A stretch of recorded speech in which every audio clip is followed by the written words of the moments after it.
Бәріңе сәлем. Бүгін сүтті қыз тортын пісіру тәсілдерімен бөлісетін боламын.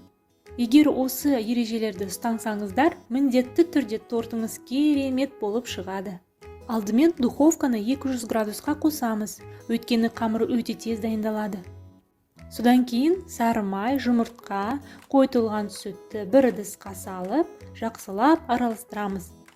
Осы тортты жасағанда тек қана сапалы, тұтас қойытылған сүтті қолдану керек. Миксермен 1-2 минут араластырамыз, қамыры бір келкі болу керек. Қалған ингредиенттерді бір ыдысқа салып, араластырып, үстіне төгеміз.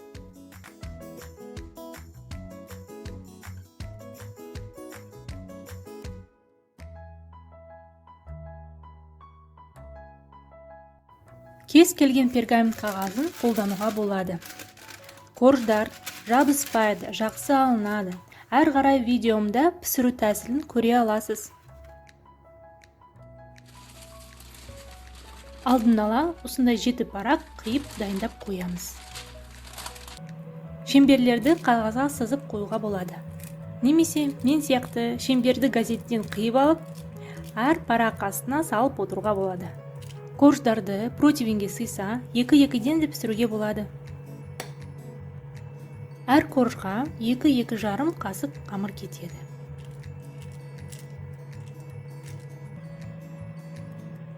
Қызып тұрған духовкаға 4-5 минутқа қойып, бақылап отырамыз, өйткені тез піседі. Ең бастысы, ыстық корждан пергамент қағазын бірден алып тастау. Қамыры тәтті болғандықтан, суып қалғанда корждар сынып қалуы мүмкін. Алдымен шеттерін көтеріп қоямыз. Әрине, тефлон, силикон деген төсеніштерден корждар өте оңай алынады, мүлдем жабыспайды, бірақ олар бәрібір зиян деп ойлаймын. Әсіресе осы тортты балаларым жейді, сол үшін айтылған төсеніштерді қолданбаймын. Осылай табиғи қағазда еш қиынсыз пісіре беруге болады ғой. Ал енді өз сөздерімді растау үшін бір қамырды газеттің үстінде пісірдім. Мінекей қараңызшы, корж алынады, түк жабыспайды. Ең бастысы айтылған ережелерді ұстану. Тортыңыз міндетті түрде жақсы болып шығады.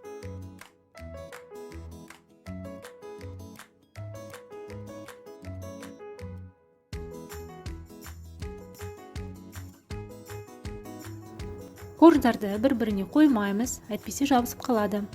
Жай ғана орамалдың үстінде немесе решетканың үстінде суытып қоюға болады. Енді кремді жасайық. Айта кетейін, кілегейді мұздатқышта сақтауға болмайды. Содан соң жай тоңазытқыштың тым суық жерінде де сақтауға болмайды. Өйткені кілегей қатқанда ірімшік сияқты түйіршік болып қалады да, сосын кремге жарамай қалады. Менде сондай жағдай болды бір рет. Кілегейді миксермен орта жылдамдығында шайқаймыз.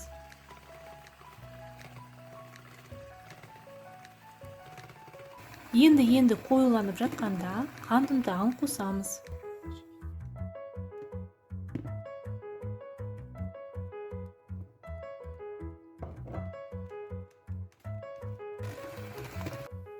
Міне қараңызшы, крем өз формасын ұстап тұр.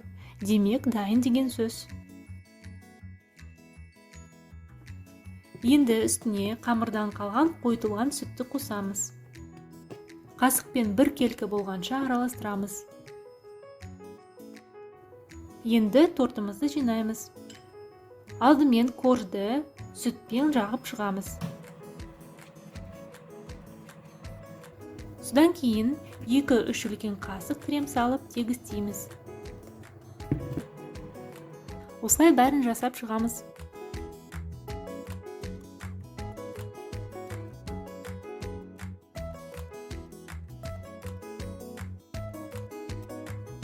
Бұл жолы мен жай ғана конфетимен әдемілеп шықтым. Жалпы осы торт кемінде 2 сағат салқын жерде тұру керек.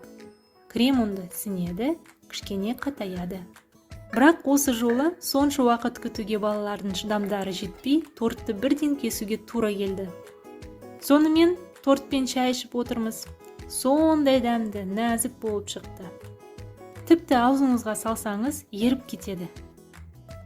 Рецебім ұнап жатса, пікір қалдырып, каналыма тіркеліңіздер.